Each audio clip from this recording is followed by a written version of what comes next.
is the Motovation Podcast, hosted by Laurie Joy Kingwell and Krissy Vann. That's me. And we're taking you on a little off-roading. And every single week, we're going to be joined by our dope friend, Richelle from True Grit Moto. Woo! Hey, I floss. And every week, we are going to ask each other stupid questions, and we're going to answer them. And why, you may ask? Because we can. All right, this is your Motovation Off-road edition. Okay, we're off-roading today. It's a little bit different. 2 reasons. One, co-host Renee is filling in for Krissy because she's out of town. Look out, Krissy. She's coming for your job. Number 2, it's a little bit different off-roading because usually we talk about really stupid shit and questions. Well, no, we are going to talk about stupid shit, but it's not going to be questions. We're going to tell stories because Richelle was not in Belize with us, but we have 2 fun stories we want to tell Richelle, which actually, I think we may tell you 3 stories. We'll find out if we have time. But the third story is about Dream Roll that I don't know if you never heard of. And why it's important is because what happens with Renee and I is when the 2 of us just go off, we go, do you want to go on an adventure? And then the other says, sure do. And then almost instantly, the universe supplies us with the most ridiculous adventure that's almost a bit hard to believe at times, right? Absolutely. And so, in Belize, to start our trip, and I'll tell the first one. I can't wait to hear this. Oh, you've never heard this before? No. We giggle because we just talked about all of this, and the recording was on pause. This has now happened twice to me. And Laurie forgot to press record. And so here we are. It's going to be twice as funny this time for Richelle because we're going to add an extra flavor everywhere for her, for her enjoyment. So first story. Oh, I'm ready. Yeah. First of all, let's hear Renee's voice. Just a little hidey ho. Hi, everybody. Oh, wow. Whoa, sexy. Yeah. Did I call in to this? Yeah. Good morning. So we're driving from Vancouver to Seattle because the next day that's where we're flying out from Belize. And so we had driven down with Anna and Kim. We get to the hotel that we're staying at and they wanted to eat. Renee and I did not. And we were just like, we're just going to chill, head to bed early because we had got in quite late. And for whatever reason, I had opened the drawer in the hotel room and there was the Biblas, the Bibles, the Mormon Bible, regular Christian Bible. And I thought it was weird only because I don't think they have them in Canada really anymore, do they? I haven't seen Bibles in many a year. Maybe like an old motel. Right.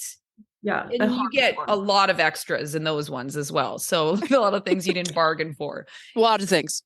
Well done, Canada, also. Not because I'm anything against religion, but it's also that's just inappropriate that's the thing that's just placed in your room if you're not asking for it. So, but America feels differently. And they're not only going to give you one, Bible, they're going to give you 2 if you want choices. So we, of course, take them out of the drawer. And now we're going to look deeper into this. So we took turns back and forth for about, 15, 20 minutes where we would read different passages, random passages to one another, see if there is any inspiration, wanted to see if it touched anywhere that we weren't aware we could be touched by the Bible. It turns out, no, that night, no, that wasn't what we read a lot of things we didn't understand. We used words we probably never used before, but so maybe our vocabulary really strengthened. But we also sent a picture with Renee with all the Bibles on her and in hand to the rest of the gals, just wishing them a restful sleep and blessings in their dream state, which I think was greatly appreciated. I've got to say. I bet.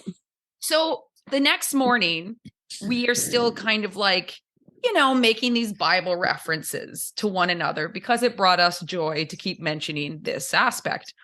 So the fact we came across this and spent time doing this. And so we go to the airport and we're waiting in the lines in security. And as we get into security, Renee's behind me and we're putting all our crap in the bins. And just as we finish up and Renee's going to put the, other bin that's in between us, this guy swoops in the middle of us and he's quite tall and why it was extremely noticeable to begin with was he was in a suit and then he had an orange like construction vest on.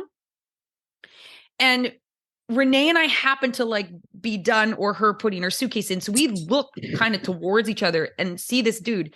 And he places a big old Bible in the tray between us. Just that. No other luggage, just the Bible. And then makes a point to make eye contact with us both. Now, whether or not it was because we were like having the moment where we were a bit stunned, but genuinely, he was like, here's my eyes to your eyes.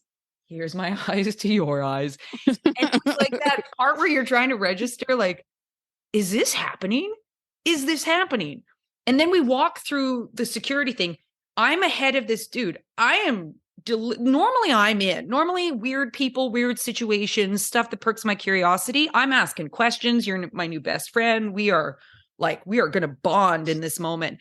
I felt none of those things. I felt like, what is happening? Oh my gosh, what are the odds? And then I was just trying to look down, but I could tell that like there was some eye contact that was very much trying to be made. And so I look up and he's like, hello, how are you? And I was like, I am so fine. I'm fine. And then was like, I'm trying to go. And then later found out shortly after that he full on went to Renee and was like, where are you headed? How long are you headed there? And all the things. And then Renee was also like, I want to be done with this moment and like trying to register all the things. And of course, then we like, once we convened, we're like, what is happening? What is happening? Because the odds of somebody coming through, number one, just like even dressed like that. So like there was no missing the person, which is weird because we didn't see him at all in the windy line that we had to go through for quite a while to get to the front to begin with, right? Behind or in front. But when have you ever had someone place a Bible in the tray in front of you, let alone that being the only luggage they have with them is just like their holy book. I think, you know what, guys? Oh God, I just think that these days the Lord's angels don't just show up in wings anymore. It's 2023. Right. So that he has to send them, or she has to send, or they, whatever the Lord may be, has to send them in a security vest because it's dangerous out there. And I don't know if they roll up on scooters or on horses, Pegasus. I don't know. And so they got to make sure that they're safe. And I think that you guys got delivered the Lord's message that maybe making fun and having fun with the Bible is either a good thing or a bad thing. I don't know. And they just wanted you to know that they were there, Got you. And I love this for you guys because I don't think it would have happened to anybody else on the planet. And I think that it's beautiful. And I think that if it had happened to anybody else, that they just wouldn't have seen it the same way. And who the fuck just goes to an airport with just simply a large Bible? Me from now on. I think you should do it. Like every time I travel, because I want this story to be on the tip of the tongue of everybody. I'm going to wear an astronaut suit though, and then carry that with me. Like a Buzz Lightyear costume, I think, because I don't know where to find. But I'm going to do these things so that people are like, did you see that person only had the Holy Bible?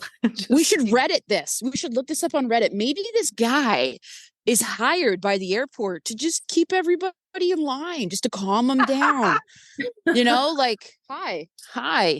And then he walks in and then he gets a coffee and then he walks back out and then he goes between more people. Right. And I think this is a genius move on the airport's part, really, because they're just keeping everybody feeling a little creeped out and a little safe. Do you not think that security does that? Or do you think the weird guy with the Bible is the key factor there? There's a lot of different directions we could go with this, Laurie. It's an excellent point. I think I would prefer the guy with the Bible over a gun, but maybe security would be better. It's up to you. It's however you would want to be received. And I wish I knew where that guy was going. I really do. He knows where you were going. He knows where we're going. Renee, what was your thoughts ultimately in reflection? I mean, I instantly felt like Jesus was watching. And I think I mentioned this to you on the plane. I felt like that was his way of doing a little towel snap. You know, when you just like, hey, I saw that. Towel Back snap. in line. Yeah. Like he was a little towel snap on the butt. Yeah. Yeah.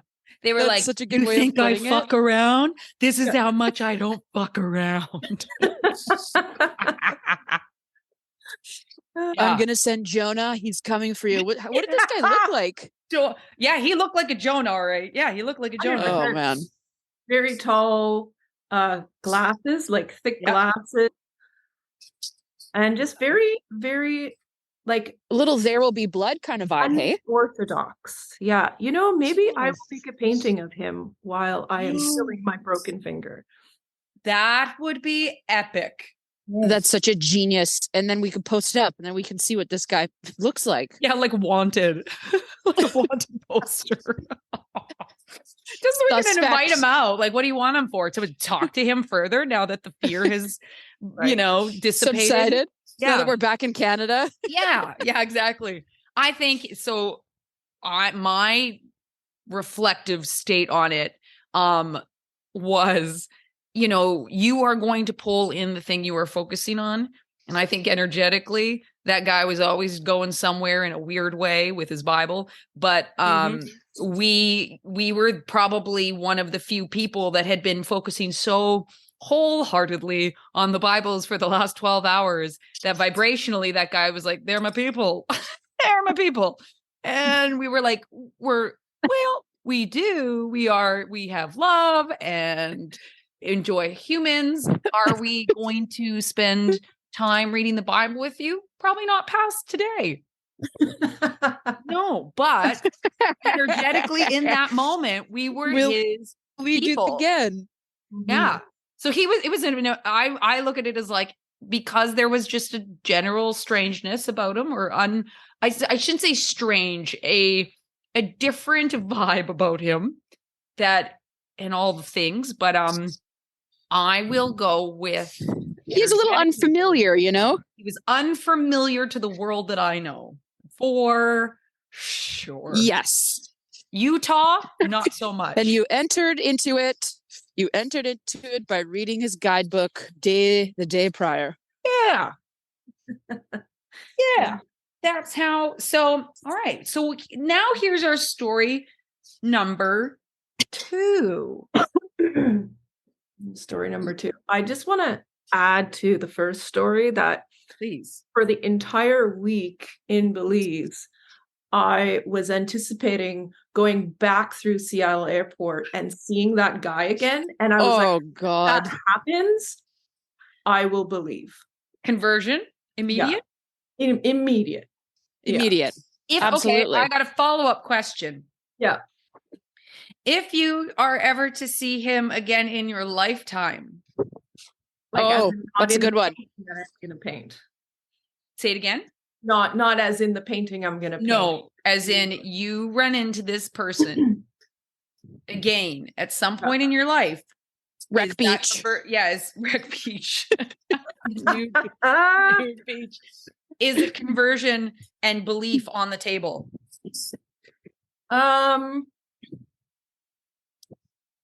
Not as much, I don't think. I think it'd be more curiosity, Hard and then sell. ask him all the questions that I felt like I missed out on the first time. Got you. Absolutely. I'm with you. Yeah, if I saw him like within the radius of the trip, but then I also would be like, wait a minute, we gave him too much information. Is this serendipitous, or is this him just like counting? They were there for 7 days. They'll be flying in for 7 days, and now we have a stalker on our hands. Right. So I also could have gone horribly wrong. Yeah, I would also question some things. I've watched enough CSI. See, and this is why we're friends. I'm like, I believe in Jesus now. I can't wait to be baptized. Good looking out, you guys. Good looking out. Teamwork one makes thinks the of the work. positive, one thinks of the other opportunity that's bad. It's human behavior at its worst. Oh my God.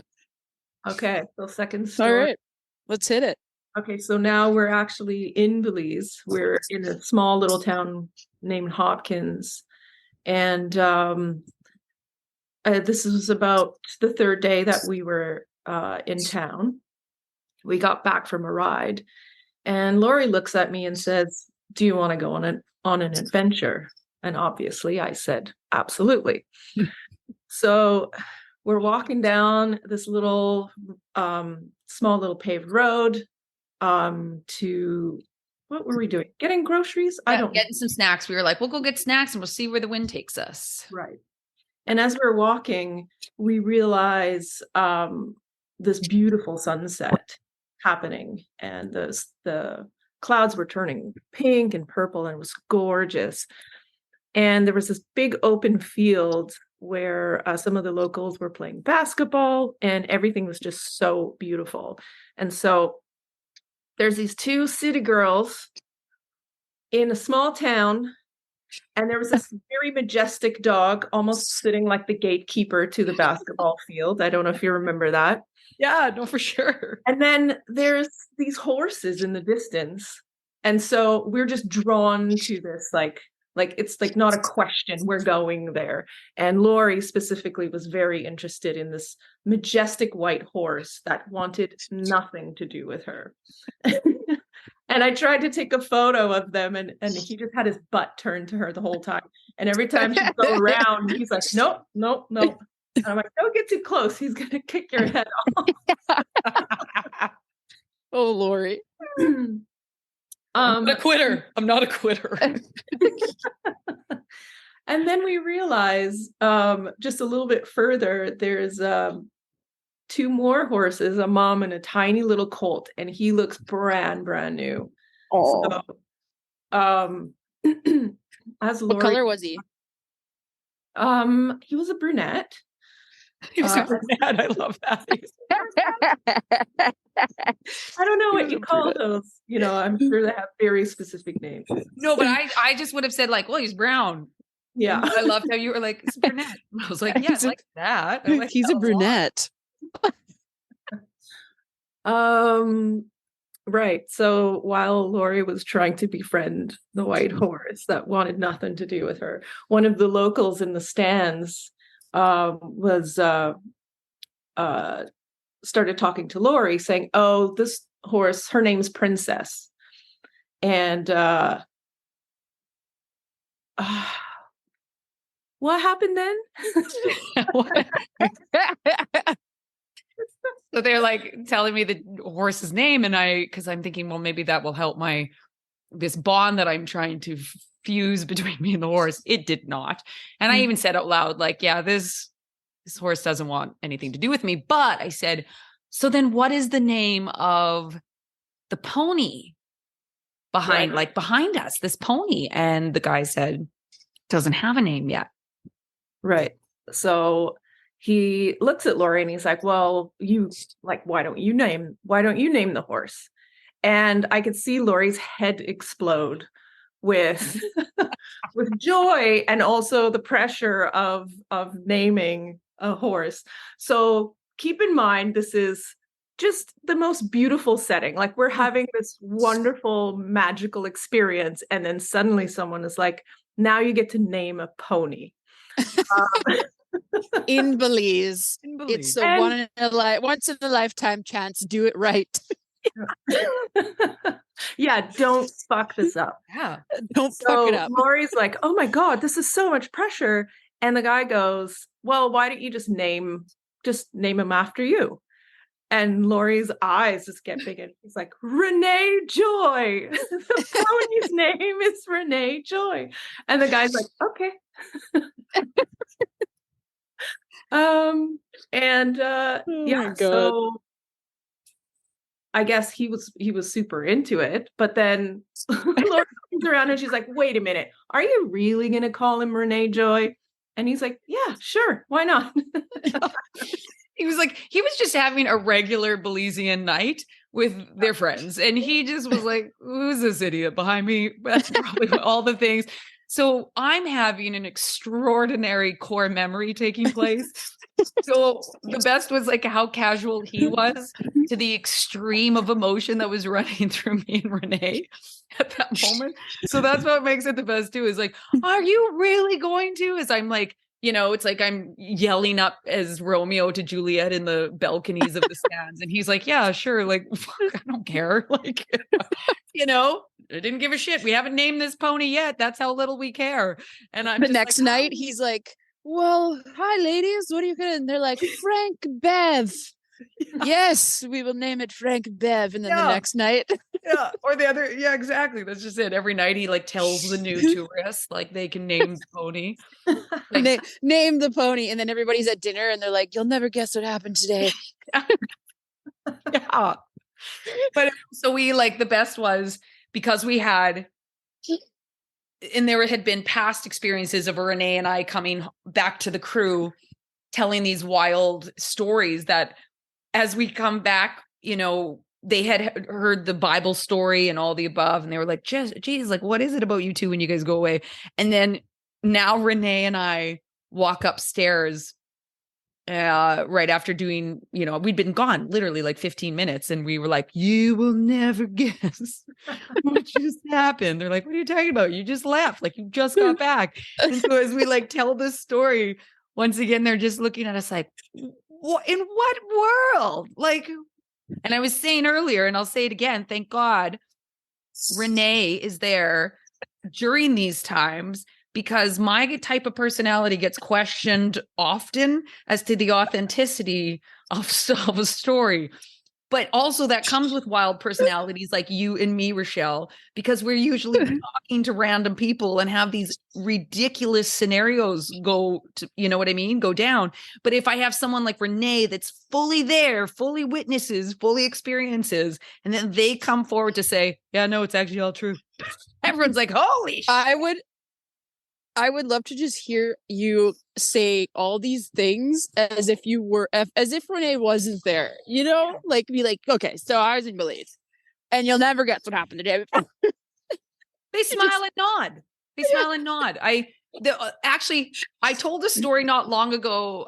It's probably like a year or something ago. And it was those like moments that I realized, like, I don't think people really believe the shit I tell at the end of the day. Like, I was telling a story and one of the gals beside me, a lot like Renee's personality, says, yeah, I was crazy. I was there.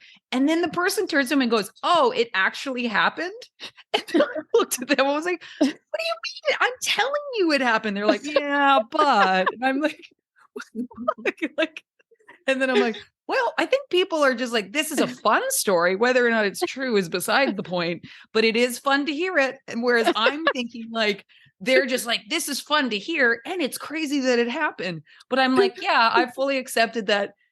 I think people think that like maybe 10% of the shit the stories that I tell of the adventures I've been on are actually happened. So I love when there's the other person that would just like, they just know what they're saying is legit, that I'm like, see? Yeah. It happened. See? That was real. That really Crazy happened. shit happens. And I mean, I have to say that this shit does not happen to me on a daily basis. But when I plug into Laurie's vibe, her energy, the energy of the two of you together, it's a no-brainer. It's like, okay, it's like you just buckle in and you're like, let's see what happens. Isn't that so cute though, that you guys are so adventurous? It just dials you guys into fun shit, you know? Yeah. It almost happens immediately. And the dream roll story, I'll tell very quickly. And I don't know if we've ever told you this one, Richelle, was when the girls were like, oh, you know, I'd love to like get some mushrooms while we're away. And like while we were there, sort of thing. And I was like, you know, it was like a side mental note when I heard it, sort of thing. Anyways, look at Renee. I think this was it was our very first night. I look at you and I'm like, you want to go on an adventure? I think this was one of our first ones. And yeah, I'm in. And within, I don't even know, 10 minutes, we were in this like open field of tents and hundreds of women and people. And they're all of a sudden, one of the main gals that was working it just like beeline to us and was like, hey. We were like, hey, and I can't remember even how it said it, but I'm pretty sure I just like randomly said out loud and was like, do you have mushrooms? Like, I wasn't looking for mushrooms. I've never actually, I think I've done it once, but I say I think because nothing happened, but I wish it did. But anyway, so it wasn't like I was on the like lookout, right? It was just like, it was just this weird thing that something just told me, you should check in on this. And she was like, I do. don't move. I'll be back. And again, we're like in the middle of hundreds of tents, hundreds of people. And I even was like, how is she going to find us again? Like, there's not really a beacon point, and the sun's going down. It's getting like, it's properly getting dark. And anyways, she takes off and was like immediate about it. Like, yeah, I got you, blah, blah, blah. So we're kind of standing there and I was like, do you think she's coming back? And we did a couple of little ventures right where we were standing, found out that there was, remember that triangle tent, that teeny tiny triangle tent? Yeah, I remember at this point, there's this like stand-up tent and you're like, I'm going to go see if that's a porta potty. And you take off for roughly about 5 minutes. So I'm standing in the middle of this field and everybody's off doing things. And I'm like, so do I just stand here and wait? Like, am I waiting for drugs? Yeah. Yeah. Where's your totem? Yeah. And so then she pulls up on a motorcycle. You happen to come back at that point. Yes. She has a bunch of pillows on the back of her motorcycle. Sorry, hey, no barking. Davey will get you. So she's like, well, I'll take you. Now, there was a key component we only found later, but at the time, we thought that she needed to take us to the mushrooms. And we're just like, oh, where are we headed? Like, let's go to the, and again, this is our first night. So I don't really know the lay of the land. And she's like, oh, I don't have room because I've got all these pillows on the back of the bike strapped. And I said, I will hold the pillows. Renee, you get like this is somehow having a, like hero moment. And so there's even a video, which we found later that I didn't know I took because I was a little liquored up, of them passing me these pillows. So Renee jumps on the back of this motorcycle. Oh my God. And I've got pillows and I've got like my big heavy Doc Martens on. And I'm just like, I'll just run behind the bike. And they're like, okay. So I've got these pillows and they take off and she really doesn't take into consideration that there's now somebody running behind the bike that needs to keep on the tail of the bike. So I am sprinting. And because of the ridiculousness of this all, I'm laughing hysterically. Now, I am by myself holding pillows, running with giant Doc Martens, like sprinting, running down a dirt road, and it's getting dark. And there's all these other women walking towards the tent that I'm passing. And it's making me laugh even harder because I'm like, I look like a crazy person. And I remember just like on the bike, seeing Laurie getting smaller and smaller, and reaching out like in a romantic way. And I'm like, oh. Laurie's running with these giant pillows coming down the dirt road.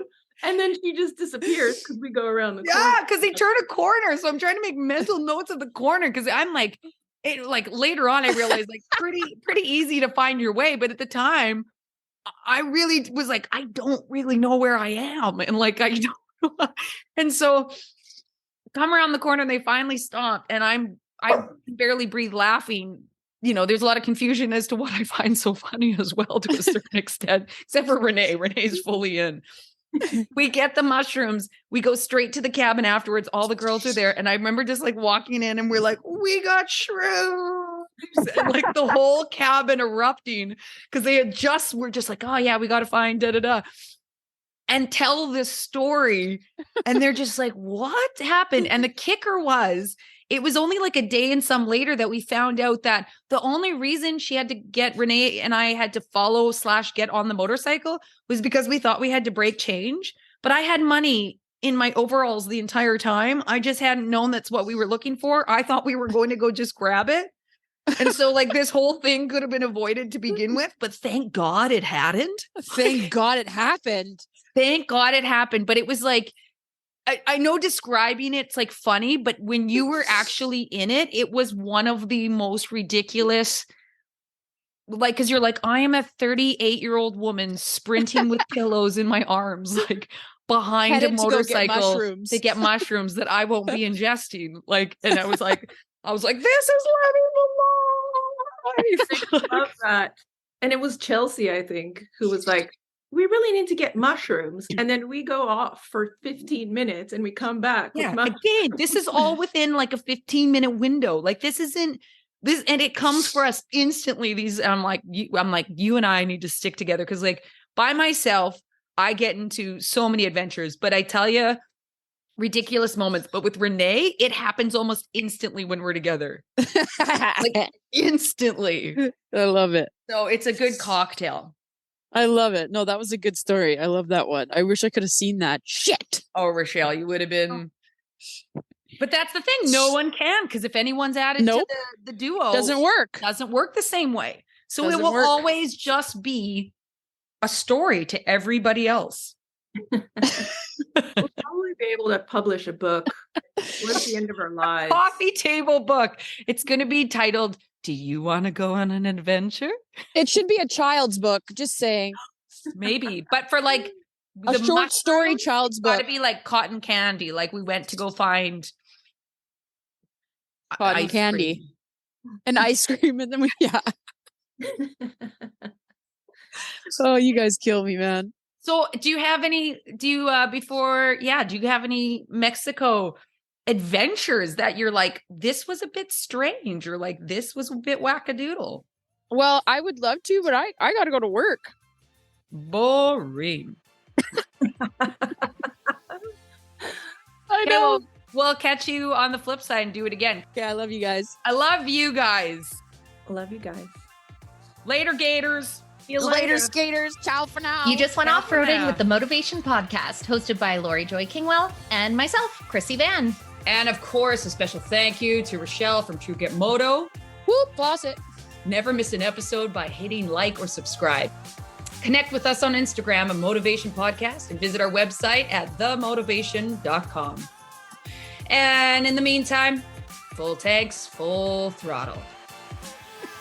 I think this is good though. It's like healthy, you know? Like people will be like, oh my God, I don't floss. Plus, it's going to be so hard not to laugh to get through this intro.